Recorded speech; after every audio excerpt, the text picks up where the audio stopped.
It is always a special, special day when Dr. Jose Medina can come back to the podcast to grace us with your beauty and your wisdom. Dr. Jose Medina, bienvenido.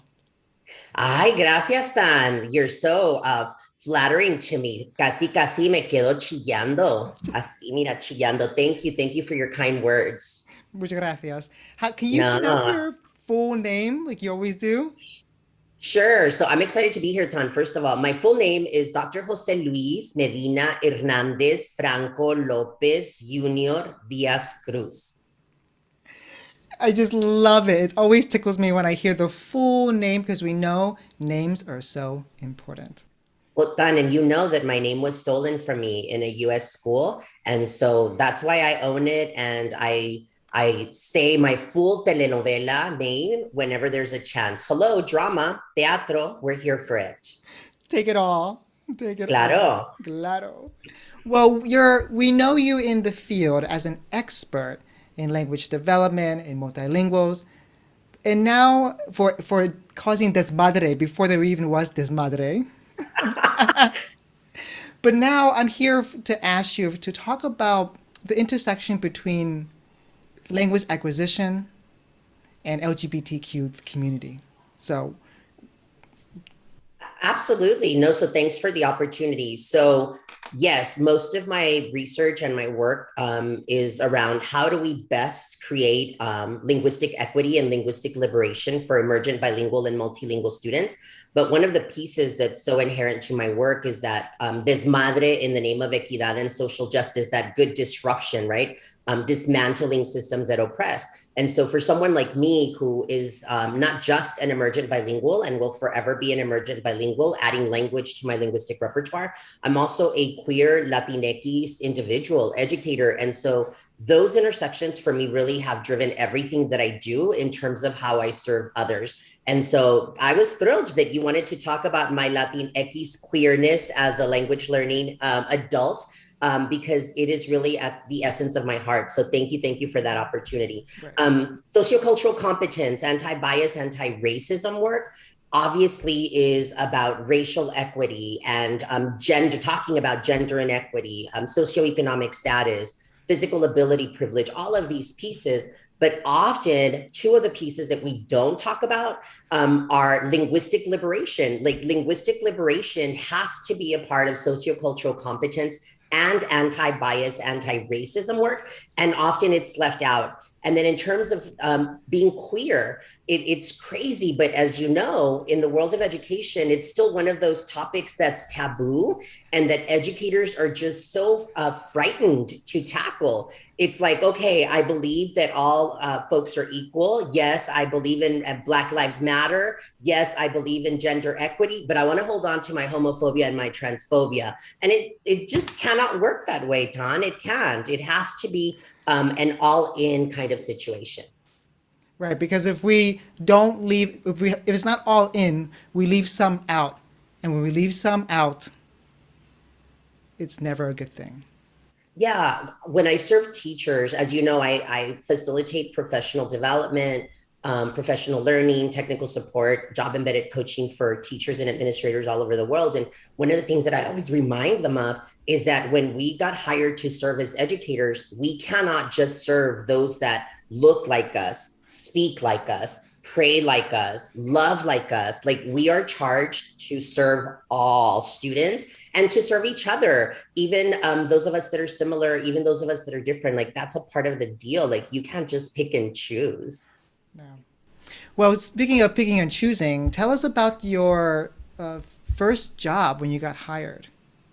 Yeah. So this is kind of like the more I reflect on it and the more I share what happened to me as a newbie teacher, it it makes me sad. It also makes me understand how far I have personally come, but also how much more work there is to be done in terms of the world of education and society as a whole. So I had just graduated with my master's degree and I returned back to El Paso, Texas, because as you know, I'm from El Paso, Texas, Ciudad Juarez, Chihuahua. And I interviewed for a position as a teacher, and the interview went really well. I mean, amigo, like super well. Like I was rocking it out. I was feeling sassy. My ensemble was fabulous. And it was also my first job interview for a teaching position ever. So, I mean, here I am, fresh out of grad school, looking fly and rocking it out at the interview. And then as I finished the interview, the principal says, you know, I want to welcome you to the team. That was before we had committees. And so it was just myself and the principal. It happened to be a white heterosexual male. And so he offered me the job and I'm super excited. I'm like, damn, I'm so good, you know, like right away, first job interview, and I have got the job. And as I'm walking out on, all of a sudden, he says something along the lines of, I can't tell you what to do outside of school, but I would tone it down if I were you, because we serve in a very conservative community. And all of a sudden, everything that I was feeling in terms of excitement just kind of exited my body. And I wanted to just cry because all of a sudden I reverted to that young kid, knowing that whatever I was wasn't what was wanted, wasn't what was needed. And so all of that confidence just simply disappeared in that moment. And I'm so mad at myself, Don, because I didn't have a response. I said, thank you, and walked out. And I wish that I could go back in time and have a better response than just simply exiting. But at the end of the day, I this was in 1995, so it still wasn't readily seen as something good to be openly queer and an educator. Not that it is, we still have obstacles today, but it was much different back then. I mean, that was over 25 years ago. And so anyway, that was my entry into the schooling system. We're so glad that you're going to be a part of our team, but tone it down. And honestly, I don't even know what I'm supposed to tone down because the fabulousness cannot be contained, as you know, because you are equally fabulous. So thank you. I'm just like crying right now. What would you say right now to him if he was to say, listen, you need to turn this down? What would you say now that you have 25 years of beautiful experience and confidence? You've never asked me this before. I would turn to him and I would say, thank you so much for the opportunity to go ahead and interview for this position. I do want to let you know, however, that I can only bring myself fully into the position. And so, as you know, I come highly recommended and with fantastic credentials. And so, if that's going to be a problem for me to be fully who I am, then probably this isn't the right place for me. And so, I would love to have an honest conversation about how you're going to be able to support everything that I bring into the space and not just those parts that are palatable to you. I That's love. what I would say. Oh, I've been waiting over 25 years to say that. Isn't it healing? It is. And, you know, I'm not going to lie to you. Like, I've actually looked him up on social media to see if he's still around. He was a much older gentleman than me at the time. And so I've never been able to find him. And I mean, I know his name because it just created that first impression of my journey as a queer Latinx teacher in the educational system. I wish that I think I can't remember if you're gonna show people, but your reactions are just fabulous. I just want you to know.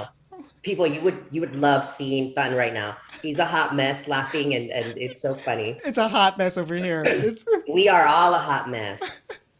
and we own it. What did RuPaul said? Yeah. RuPaul said, "Everyone's born naked. The rest is drag." Of course. I mean, look at what I chose for you today. A It's button down, a C. It went with my feelings today. so. I when you said tone it down, I just wrote the words like leave it out. Whenever I hear say someone say turn it down, leave it out, and I want to almost say like to that principal, I want to say like, do you say this to your straight teachers? Right? Yeah, he wouldn't have. He wouldn't have, I'm sure. Exactly.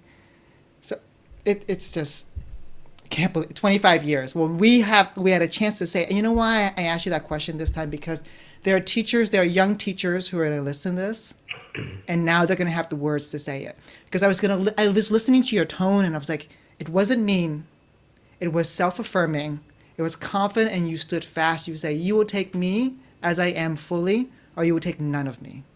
Yeah, it's so crazy. So I come across a lot of queer educators in my work, and they often reach out to me via social media, email. Obviously, right now, a lot of the services are virtual, but they'll send me direct messages. And even today, they are afraid. They are afraid to be fully who they are because they know that it isn't what is accepted, even today in 2021. And so to all the queer teachers out there that are just starting out, remember that you are worth it and you are phenomenal and you deserve to be in a school setting with an educational leader that is not only going to see your value, but is going to amplify your voice and use everything that you bring into the space to create educational access and opportunities for all students and all teachers and all educators and all families in that community. And if that is not what that principal, assistant principal, superintendent, for my queer administrators out there, if that is not the leader that is before you, then perhaps that isn't the place where you belong, where you should be serving, because you need someone that is going to bring light to everything that you stand for, not to try to dim it. And unfortunately, that still happens today. Well, you are really helping us change that. You're giving us a new narrative to say, no, no, no. We're not going to stand for that anymore. Claro, it's been a journey, but Tan, you're the same as I am. Like I think the two of us are very comfortable with who we are and in our own skin. And I think that that takes time. But if educators out there benefit from seeing the two of us just be fully who we are and saying desmadre, desmadre, queerness, andale, vámonos, then that is a plus. That is a plus. And I was doing with my students this year. We were virtual learning. The first day of virtual learning, we were doing an activity where kids had to name an object. They had to guess yes, no, yes, no. They had to ask, like, is it blue? Can you wear it? Can you eat it? And finally, the object that I had was I still have it on me. It's a necklace given to me from my ex-boyfriend. And I said he gave it to me right before I left to go on an airplane to board the flight. And someone said, and the kids, like 60 kids, one kid said, "So you're gay?" And I, without blinking, I said, "Yes, I am." And I moved on to the next topic. I love it. I love it. I love it. I have to tell you that hearing you just say it out loud makes me yearn um, makes me yearn to have an opportunity to go back. Right back in 1995, I started teaching middle school, and then 1 year later high school. I wasn't able to, I never had the opportunity to say, hi, I'm your queer middle school, high school teacher. But what I am really proud of is that they knew, because I don't have the privilege that some queer folks have. Like, I am not straight passing. And so from the moment that I walked into the classroom, I mean, there were, metaphorical boas and feathers. I mean, that's just what follows my entrance. And so I have to tell you that I'm so proud that so many of the students that I served in those first couple of years continue to follow me on social media even to this day. And several of them who are also now queer educators are causing this madre themselves and just owning, who they are, and letting the students that they serve know exactly what's up, which is fabulosity, of course. Fabulosity. I love that. Speaking of fabulosity, you have someone who's fabulous in your life named Gabriel. Would you tell us about Gabriel? Sure. So high school was horrible, horrible for me, Tan, horrible. I actually dropped out for a couple of days early on in my high school career because I was being taunted and physically abused, even sexually abused in some ways, not in terms of rape or anything like that, but my genitals being grabbed or things being thrown at my butt. I mean, just horrible, horrible things. And I actually stopped going to school, and I told my mom and my dad, who only mobilized Spanish and who didn't have a lot of educational access. So it's not like they were ready and prepared to advocate for me, because they felt that educators knew what they were doing. But I pushed them and I said, I need to change schools. So I actually changed schools. I forced my mom and my dad to go to the central office, to the independent school district office, and have me change schools. So as a sophomore, I went to a different school. And it was then that I actually met Gabriel. I met Gabriel at a keg party. I don't know if you know if you know what those are, but in Texas, we have keg parties at the high school level. Don't judge me, y'all, listeners. Don't judge me. And so I went to a keg party and I met Gabriel. He was a friend of a friend. And I immediately knew that Gabriel was going to be my lifelong best friend, mi mejor amigo, because he was just unapologetic about who he was. He was a couple of months younger than I was, but just as queer as can be, as proud as can be. And that friendship changed the trajectory of my life forever because getting to know him that year that I was not at Isleta High School allowed me to return back to Isleta High School as a junior. And I was a totally different person when I returned as a junior because of Gabriel. Gabriel really taught me how to love myself. He said, que no te importe lo que diga la gente. You cannot be worried about what people say. He taught me how to defend myself verbally when people would heckle me or call me a faggot or a maricón or a pato, all of these derogatory terms. Gabriel would say, voltea, échales el ojo, y dales la respuesta, which means, stop, give them the look, turn around, and then give them your response.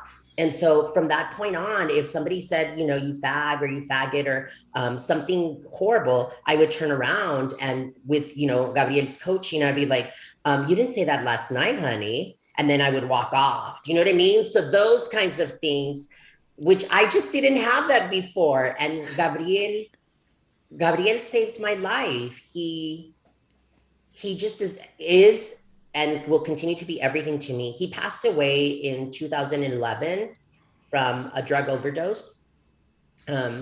His life was just very different than mine. I was very blessed to have a family that was just really, really supportive. And even though they didn't initially love the fact that I was a gay man, they just have been there for me. And not everybody has those kinds of support systems. And so in 2011, he passed away. But one of my greatest joys is that he knows, because I've told him many, many times, he knows how he changed my life. He got to see me as a teacher. We met when we were obviously 15. He was my friend until that last moment. And Tony got to meet him, of course. He visited Tony and I, my husband, Tony, he visited us in our home and spend a week there. And so just knowing that he understood what an impact he had on me was just amazing. Whenever we would go out and people would ask us to do bad things as high school kids, and also when I was in college, people would offer us things that we shouldn't be doing. And Gabriel would be like, that's my college friend. He can't do that. So he would protect me. He always protected me. It's amazing what he did for me. I miss him. I actually wrote a poem about him, of course, in my last poetry book for children. It's available in English and in Spanish. There's a poem called Gabriel. And I actually sent it to his family. Even though he passed in 2011, I continue to be in touch with his family because they were his. They were the people that he grew up with. They were the people around him, and so they need to know that he was special and will continue to be special. Well, names are very important, and Gabriel is an archangel. So he is still there with you, and he is still protecting you. Tan, I adore you because you just get me. So I'm not like I'm Catholic. I grew up Catholic. I'm not super religious now. I'm very, very spiritual, and I do follow some of the Catholic teachings because it's embedded in me. But in my home as an adult, I always have had since Gabriel's passing, one of the archangels right next to my bedside. And so Gabriel literally sleeps on my nightstand.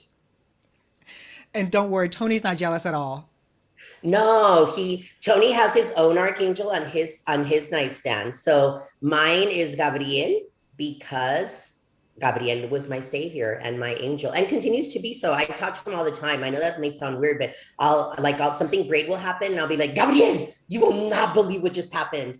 And then, I imagine that he's like, Georgina. He used to call me Georgina.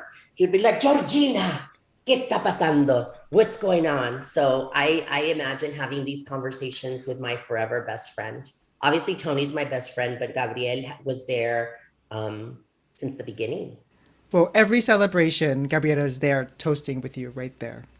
I like to think so. Thank you. Yeah, I like to think so.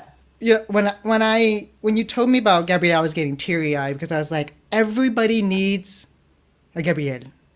And here's the reason why, because now I have the balls to, not just the balls, I have the, I love it. It's all a part of your linguistic repertoire. Own yes, it. use it. Yeah. I have the audacity. Now, if parents in the future, because I've had people say, like, listen, what are you going to teach my kid because you're gay? Right? And I will now say, I will teach them confidence and pride in who they are. I will not teach them to love men, but I will teach them to be confident and proud and individuals. Yeah, I mean that's the crazy part, right? Why is it that it's different for queer folks? It's not like we go into the teaching field to recruit people. That's crazy. It's like, are you going to say that to someone that has a different intersectionality? Like, oh, you're here recruiting for such and such community? No, like it's just who you are. It's your identity. But yet there are teachers today that still have students pulled from their classrooms because families don't want their child to be with the lesbian teacher or the non-binary educator or the trans teacher. There are administrators that have to hide that they're queer because, I mean, I can tell you this from experience. I was a high school administrator, and I even had a family that didn't want me to impose consequences when their child misbehaved because a Mexican fag is the terminology they used. A Mexican fag should not be giving my son punishment. That actually happened to me when I was an assistant principal at a high school in Texas. But white people can.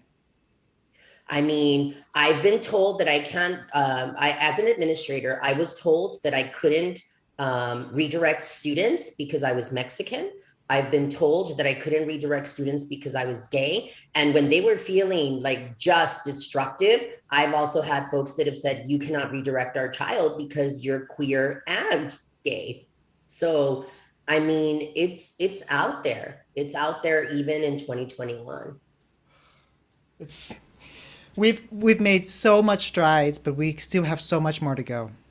Absolutely. Yeah, we're grateful for the work that has been done and all those that came before us because, it was trans women of color that have gotten us to this space. And so forever grateful, but then we have to continue that legacy by doing the work on a daily basis. Revolution doesn't always happen in a Stonewall event. It doesn't happen in a moment that is forever identifiable in history books. Revolution happens on a daily basis as we leverage our privilege and dismantle the systems that oppress those that often are marginalized. And so that's where we come in. As educators, we change the world one conversation and one action at a time. When you said that, I'm getting chills. I don't know if you can see this, but I'm getting Oh, chills. oh, The you're sweet. Gracias. This is the first, so I call them truth bumps. So you're speaking truth to me. This is the first year I've asked my students to please tell me their pronouns. So I have a little document and I say, please tell me your name, your full name. Please tell me the name you want me to call you. Please record your how to pronounce your name in Flipgrid. Say it 3 times. And then at the end, please tell me your pronouns. Would you like me to use your pronouns in class this way or just on paper? And then I had a student say, I've never been asked before. Please Oh, call me they, them. love, love, love, love. I mean, come on. You know what's so weird? I think what it is, Tan, is that there are some educators who have never realized that from the moment they stepped foot in the classroom, they've been teaching queer kids. They just never saw them. They chose not to see them. But I saw something on social media that maybe it was my friend Paul Emmerich. I think that's who posted it. Something along the lines of you have to teach every day as if there are queer students in your class, because there are. And so if you are creating an inclusive classroom community, you can't exclude those students that are part of the LGBTQ plus community. Like you just can't.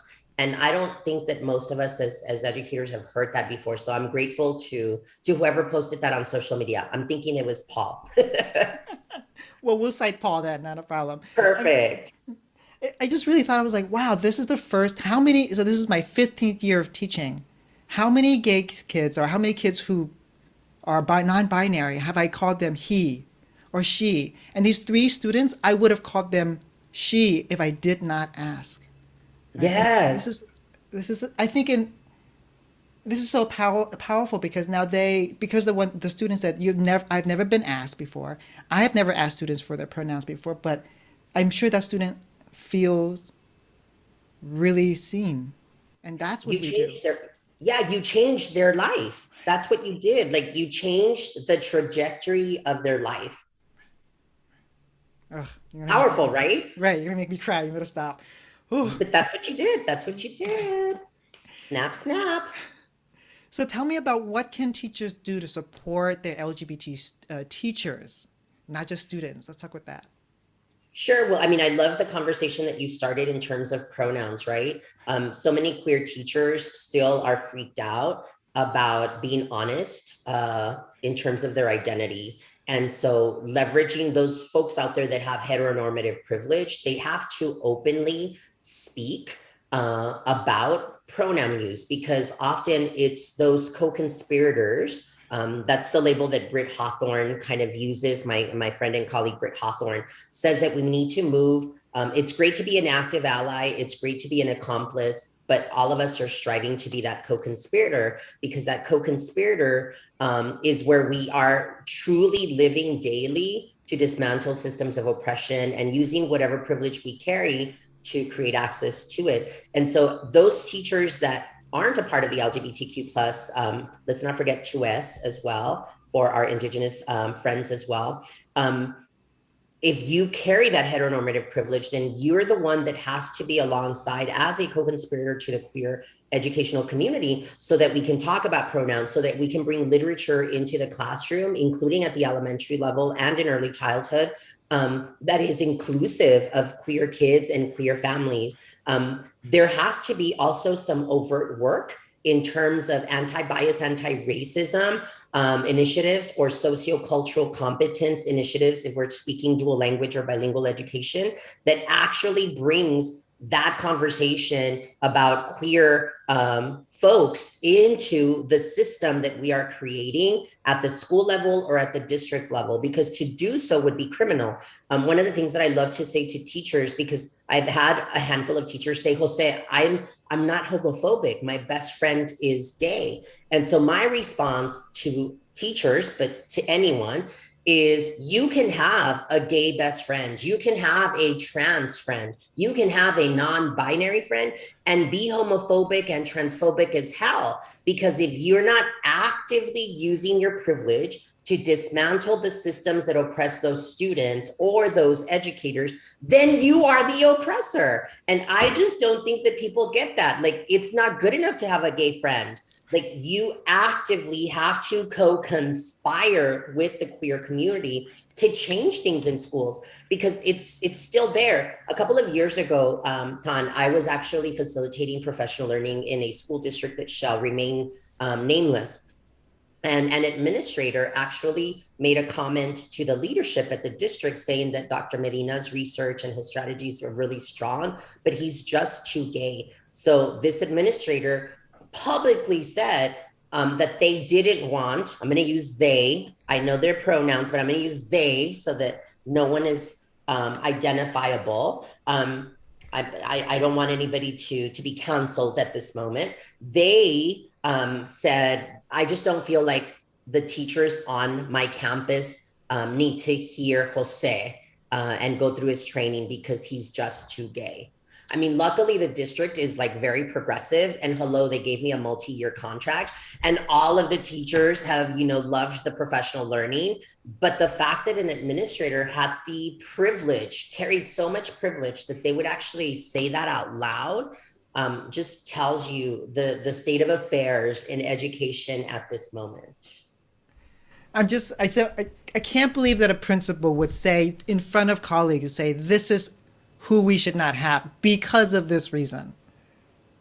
I know it shocked me as well, and I'm not gonna lie to you. I spent some time crying in the shower. I had my lifetime, TV movie moment. I don't know if you've ever heard that saying, but Lifetime always has those movies that are so dramatic, and there's the shower scene, with the steam and the tears. Um, because I am a telenovela product, of course, I had my shower, Lifetime's movie scene, and I was really upset and hurt. But then I also realized that when you're causing this madre, there is going to be hopefully a large percentage of people that relate to your message, but there's going to be always a handful that are going to want to see you be silenced. And so if your work is worthwhile, that means that you're going to have some folks trying to stop that work. And so that's been really helpful as I dealt with that situation and others, because I mean, it happens all the time. You know how you said the tone it down? I've had facilitators that say, we love your work, Dr. Medina, but we have a conservative community. Could you tone down when you talk about, and I'm like, I don't tone anything down. My name is Jose Luis Medina Hernandez Franco Lopez Jr. Diaz Cruz, Latinx, queer, language learning. You see it, you get it, you love it. That's it. Take it. Andale. I don't dim my light for anyone, baby. Mm-mm. I need to get a sign for you that says, I don't do settle. Ándale, exactamente tan. Por favor, por favor. That's what Gabriel used to say. Por favor. Gabriel is having a great time up there right now. He is watching us and he's like, yes. I know. Oh, so So, awesome. what would you say to that administrator if you were in that room and this administrator said that? Give him a respuesta. Yeah, so I definitely would have an honest conversation with him about, damn, I forgot it and I used the pronouns. I would have, you don't have to erase this. I'm just going to erase out loud in my head. I would tell them, I'm correcting myself because I'm a hot mess. I would tell them, please explain to me what it is about my queerness that scares you so that you would want to refrain from having me share all of the awesome biliteracy instructional practices and strategies and research with the teachers that you serve. And if this is what you feel about me, what about the queer educators that are on the staff that you serve? And what about the many students that are queer that you also serve? Like, how are they feeling? I would share some resources. I'm never confrontational is I think the wrong word. I'm always clear in my intent. And so it's not that I would be confrontational with that administrator, but I would be very clear in my intent, and also in standing up for myself. And I do this in all aspects of my life. One time I was presenting in a different school district and somebody said, you've misread this group. You are being too Mexican at this moment. Like somebody actually said that as I was facilitating, and I was not confrontational. I continued being very professional and facilitate the PD, but at break, then I was very clear in my intent, because just like I can't be too queer, I cannot be too Mexican. It's just the right combination of queer and Mexican. So that's for all of us. Our job is not to be confrontational. It's to stop in the moment, engage in a dialogue, and be clear with our intent. That's what it's about. What's your intent then? And when you have these conversations, let's help the teachers. Like, let's give them an intention that you have. My intent is to, first of all, make myself whole. That's the first piece. Because if I don't make myself whole, when somebody makes a comment like that, today, to Mexican, to whatever, then that's going to leave a hole in my soul. Because I know that evening I would be fuming and regretful, just like I was with that first principal, that I never had a chance to say something. So I want to make myself whole. But second of all, I want to stop in the moment and readdress and unpack the comment. Because when we don't unpack the comment, when we let it fly, then we become a part of that oppressiveness. We become complicit in that oppression. And if I don't stop in the moment, having made myself whole, then I'm allowing that individual to hurt others. And then the third piece for me is always about building bridges and changing the conversation, changing the world one conversation at a time. And so I always want to make sure that I offer tools after I stand my ground in a professional way. Have you ever reflected on this? Have you ever read this book? Let me send you an article. And so those three steps to me have been really, really helpful. Make myself whole, stop and unpack the statement, and then offer resources, support, or solution, reflection pieces, so that that person can hopefully be critically self-reflective and not engage in this kind of activity or behavior again. Right. Because I think the last conversation you had with me, we talked about culture objectives. Like that was transformational. And then at the end, you said, listen, now that you know this, if you don't do it, you are actively participating in a system of oppression. Right. Well, yeah, yeah, I love that. I love that you bring that up because in terms of how do we engage students in this work, like our major tool that we have is the culture objective, because we also don't want our students. That was kind of possessive. Let me refrain. Let me rephrase. We don't want the students that we serve. That's more culturally sustaining. We don't want the students that we serve to be as equally a hot mess as we are. And so as a teacher, what I bring to this space is the lesson plans that I design. And so I'm not just planning for content and linguistic liberation, which is foundational. But I'm also planning for culture objectives and sociocultural competence and anti-bias, anti-racism work. And so those four ways to plan for a culture objective are amplify the voices of marginalized communities, connect to the student and or to the real world, cross-linguistic translanguaging moments, and academic and social language as equals. And it's so interesting because if you take a look at the four ways, the first one is the scary one. That's where we talk about racial injustice in pre-K. That's where we talk about immigration concerns at every grade level. That's where we pull out texts in terms of socioeconomic status. The second one, though, is one that we're more used to. That's about connecting to the student center, to the real world. Well, guess what? All of us have been doing some sociocultural competence, anti-bias, anti-racism work, but we can't just focus on that one. We have to target the four. And then the last two are actually about linguistic liberation. It's about valuing the student's entire linguistic repertoire and seeing the irony in this academic social conversation, which of course are social constructs. And believe you me, I get it. We work in a schooling system, but the word sup is as gorgeous as how do you do, and the word pos is as gorgeous as the word pues. So those are the four ways to plan for sociocultural competence, anti-bias, anti-racism work in the classroom for students. And of course, that includes queer students and the conversations that will create opportunities for them to be highlighted and revered. Right. And that's the first one is like amplifying the voices of marginalized people. And I had an arrow connected to what you said when you stood up and said, no, this is not okay. When we do this as LGBTQS people, we don't just do this for us. We do it for everyone that's not in the room. It's for the parents who are LGBTQ plus. It's for their kids. It's for our colleagues. You just hit the nail on the head. Like when we let it fly, when we don't unpack in the moment, we are hurting others. We have locked arms with the oppressor and said, I'm going to join you with my silence. And then we both become the oppressors. And we just can't do that. Like we can't afford to do that, especially with everything that's going on all over the world right now.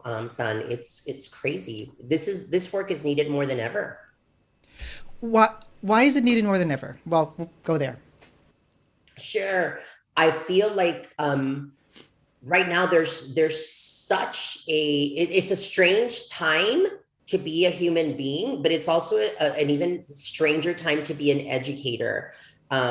Teachers are having to deal with so many things in terms of the pandemic, but on top of all of the stress in terms of the pandemic, there's this political climate, and I'll speak specifically about the United States, but there's this political climate in the United States in terms of conversations around critical race theory, which of course isn't even taught in pre-K 12 schools. We're talking about two very different things, but there are so many educational institutions out there that have conflated all of this work and made it into one thing, which it isn't. And I think the thing that's even most astonishing to me is that the pandemic conversations have even bled into conversations about equity and social justice. I mean, folks that are anti-masks and anti-vaccinations comparing their struggle to the Holocaust. I mean, that just baffles me. Like, I just don't see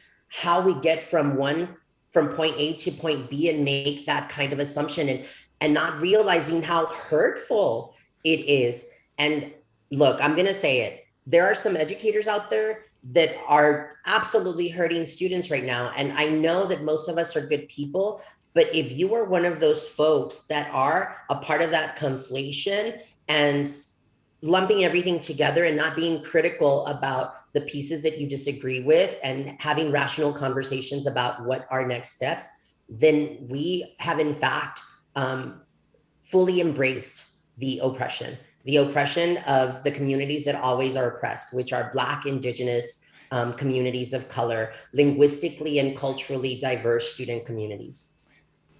So that brings us to second to the last question. What is the intersection between language liberation, the work that you do, and then queer identity? Sure. So I think the reason I cause Desmadre is because I just believe in liberation, right? Desmadre in the name of equity and social justice. And what folks don't seem to understand, especially those that have a lot of privilege, those that are not a part of these very unique and complex intersectionalities, folks with racial privilege, I think that intersection has to be explored, because one of the things that I always share, and that it's taken me many years to be able to verbalize, is that if you want the research that I engage in, if you want the strategies, if you want the professional learning, then you have to have all of the parts of me. So if you like the TikTok, then guess what? You got the queer, the language learning, and the Mexican. If you like the C6 Biliteracy Instructional Framework and what that does in terms of equity and social justice lesson planning, then suck it up, baby, because you got the queer, you got the Mexican, and you got the emergent bilingual student. If you like the way that I facilitate professional learning, but you want me to be less queer, it's not happening, mama. It's not happening, papa. It's not happening, whatever the term is for our non-binary, amigues. It's not happening, amigues, because you are going to get the queer, the emergent bilingual, and the Mexican, and you're going to love it. Like, you are about to throw yourself on the floor. like, because I think my tears are coming to like converting to snot now because I just can't hold it in anymore. Well, it's just that you don't get, and I don't mean you, but you out there, you don't get to compartmentalize me. We don't get to compartmentalize each other. Like we don't get to choose the pieces of each other that we want amplified. Like, that's not for you to decide. And so I think that's what I bring that's very different in the world of dual language learning. I don't think that there are many of us that talk about our content area in that way. And I think that that's the reason why so many school districts reach out to us, because we keep it real, and we are really striving to do the work, the difficult work that will go on until we take our last breath. Oh, well, I hope that's many, many years ahead.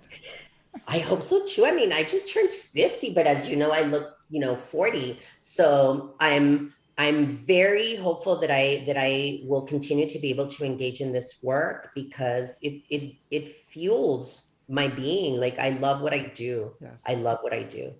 And so blessed to be able to serve all over the world. I mean, come on, from the barrio to the echelons of academia, por favor. Who would have thunk? Thunk is a gorgeous word. It's a part of my linguistic repertoire. Well, I thunk a lot then. There you go. There you go. Because all language is beautiful. Yes. So you said you can't ask kids to decompartmentalize themselves. It's just like Dr. Cummings said. He said, when we have students leave their language at home, we have students leave themselves at home. And it's the same thing. When we ask parents, teachers, students to leave their LGBTQ-ness at home, they leave their whole self at home because they say, "What else can I not show you?" That's exactly it. I recently did a podcast with queer educators, and one of the not a podcast, it was a live webinar. And Joe Dombrowski, a friend and a colleague, mentioned that he had a picture of his partner at the bottom of his drawer because he couldn't share it in his classroom. And that statement and that image just kind of stays with me, because that's what it's about. When you ask a teacher to hide such an important part of their identity, then you are not allowing them to fully serve the students in that classroom, to fully serve and learn alongside colleagues, because they're literally having to hide a picture of their spouse in the drawer. Like, it just doesn't make any sense. And so if that's happening with adults, then we know that that's happening with students as well. Right. And adults with education, with power and privilege. If this is and kids And have none of that. self-confidence, like Mr. D times 3 is super self-confident. But even those of us that have confidence, we have to hide pieces of ourselves often when we are at those initial stages of our journey, especially if we are in a school district that's not going to value all that we bring. So speaking about those school districts that don't value what we bring, all that we bring, what's the first step to getting there? Sure. So I think that we definitely need to be able to scale conversations around sociocultural competence, anti-bias, anti-racism. I think that right now what's happening is that we have a lot of performative kind of actions that are being done in school districts. We'll put out a statement, that we support this and that, but the systems aren't there to actually make that happen. It's one of the reasons why I love the C6 by Literacy instructional framework, which you're familiar with, because it gives teachers a way to lesson plan in this way. But for districts and for school leaders, so one of my favorite resources, because it gives us a system, I'm all about scaling, right? So that we can have those conversations in every classroom, comes to us from the work of Lindsay Robbins Terrell, and then they've added Diaz and Dolores Lindsay. So it's called a culturally proficient response to LGBTQ plus communities. And the reason that I love this resource is because I love their cultural proficiency continuum. It gives us 6 levels that we can use in schools, so that if a teacher says something derogatory about a student, if a parent says something derogatory about a teacher, if a comment is made about a queer kid, if a comment is made about a child that's overweight and aligning with fat phobia, then we all have the same lens to engage and unpack that statement. And so what I've been able to do is really combine the work of Lindsay Robbins and Terrell, Cultural Proficiency, a manual for school leaders, and obviously resources like this one, with a C6 by Literacy instructional framework, to really be able to see and engage those conversations in every classroom, not just in a handful of classrooms. I also think it's important that we put this in board policy. If it's not in board policy, then as soon as there's a new leader, a new superintendent or dean of schools or whatever, that work disappears. And so I say this to our dual language, bilingual education programs all the time, but I would recommend it in terms of all of the work that we do focused on anti-bias, anti-racism, get that into school policy, because if it's in school board policy, then it's going to be much more difficult to do away with that. And as you've heard and read and have seen on the news, I mean, there are school districts, not just in the United States, but all over the place, really trying to limit the conversations that we engage our students in. So I also wanted to share another resource that's been really, really helpful. This is called Seeing Gender, an illustrated guide to identity and expression, and it's by Iris Gottlieb. I hope I pronounced the last name. I don't know the author, but I would practice their name if I had an opportunity. So Iris Gottlieb, Seeing Gender. The reason that I love it is that it's actually very teacher adult friendly, but also very student friendly. And it goes through the different historical aspects, but also the identifying factors for different members of the community. And then the visuals are stunning. So just very, very user-friendly resource. And then the final resource that I have for district and campus leaders, I think you know our colleague and friend, Liz Kleinrock. So she is an anti-bias, anti-racism expert. And this is her latest release. It's called Start Here, Start Now. And what this does is it gives us that ability to scale the work. I actually have already started finding the intersection of her work and the C6 by Literacy Instructional Framework and the Lindsay Robbins and Terrell work, because it's going to be just a perfect mesh. So it's all about scalability, in my opinion. The work that cannot be scaled cannot be replicated and maintained. Un libro. Gabriel is speaking to me. He's saying un libro. Que un libro de mí. Sí.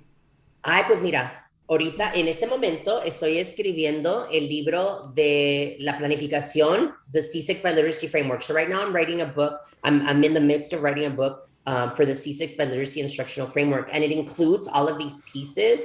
The reason that it was delayed is because of the pandemic. And so the new release date is planned for November of 2022. My deadline is beginning of May. So I'm working feverishly to finish that book. But I think that you're right. I think that my next book is going to be focused specifically on liberation. I don't know exactly what it's going to look like, but I have on my iPhone, I have notes in my notes app, all of the things that I want to do. So once the C6 book is done, then definitely I'm moving into the next book. But right. Gabriel, I voy. There are only so many hours in a day, compadre. I'm working on it. He's saying you can do it. I can. Thank you. I will. And obviously, so much of what I do on social media is to get folks thinking as I and others engage in this work, so that we can even get it in little bite-sized portions to begin that reflection. Well, I could go on for another year just talking to you. I'm healed by this conversation. Oh, gracias, Tan. I adore you, as you know, I adore you. And I just am so proud of the work that you engage in. And I'm humbled to learn alongside you, humbled to be your colleague and friend. May I share some quick books for teachers? Because I came prepared as a final statement. You need to go ahead and purchase this book if you're an educator. Specifically, I brought elementary books because that's usually where we're most afraid. This is called Introducing Teddy. It's a gentle story about gender and friendship, perfect for early childhood. For my bilingual friends, dual language teachers, Cuando amamos, cantamos, when we love someone, we sing to them. It's a great book that's in both English and Spanish. And then, of course, I also want to share my book that was released in November of 2020 at La Cosecha, Boys Don't Cry. And then the Spanish version is Los Niños No Lloran, of course, available in English with Spanglish and Spanish with Spanglish. And this one is really a love letter to my father. My father was raised very traditional, machismo kind of beliefs, but he is amazing and obviously loves Tony more than he loves me now. And I'm okay with that. He loves my husband more than he loves me. That's fine. But I've never seen a Chicano, Latinx, queer child represented in a book, language learning child. And so I made sure that I had that published. So see, I'm working Gabriel. That's the book that Gabriel is in. And then the last book, I actually lent it to a colleague here in the DC area, so I don't have it with me because they were using it. They call me Mix, me llaman maestre. It was written by an early childhood educator, Lourdes Rivas. They are non-binary, and so they wrote this book in English and Spanish to teach early childhood students about being non-binary. So we are very grateful to them. Lourdes Riva, they call me Mix. For those of you that don't know, non-binary folks, we wouldn't call them Miss or Mr. We would call them Mix, Mix Medina, if I were a non-binary educator. Or in Spanish, le maestre, instead of el maestro, la maestra, le maestre is what we would utilize. So anyway, just thought I'd share those handful of resources as well. You're amazing. You're amazing. You're amazing. You are rocking it out and just causing this madre all over the place, which I love. I love. Thank you for the work that you do. And you know that you can call upon me whenever you need me. Can I ask you for the one last question, and then I'll say goodbye. Sure. I only reserve this question for the most prolific guests, and that's you. So Aw. Oprah always says, she has a column in her thing on O magazine. She says, "This I know for sure." What do you know for sure after all these years of advocacy, of work? I know for sure that everything that happened to me, because Oprah also says the question is not what's wrong with you, but what happened to you. What I know for sure is that everything that happened to me as a child, as an adolescent, and as an adult prepared me for this moment of service. And so I know that although I am constantly afraid and nervous, I know that I have to take that next step if I am truly going to be doing the work that was intended for me to do. That I know for sure. Well, this I know for sure. I'm getting goosebumps again. You you talked about Gabriel. Now you say that he's beside your bed and he's there protecting you and he's there helping you. I would say that through this conversation, through your work, but through this conversation, you are our Gabriel. Now you're going to make me cry, and thank you. You are my Thank Gabriel. You have always been a mentor. You always stand up for the right thing. You always give me the words that I look for, but I can't grasp. You always give me the solid ground to always look up to say you are more than enough.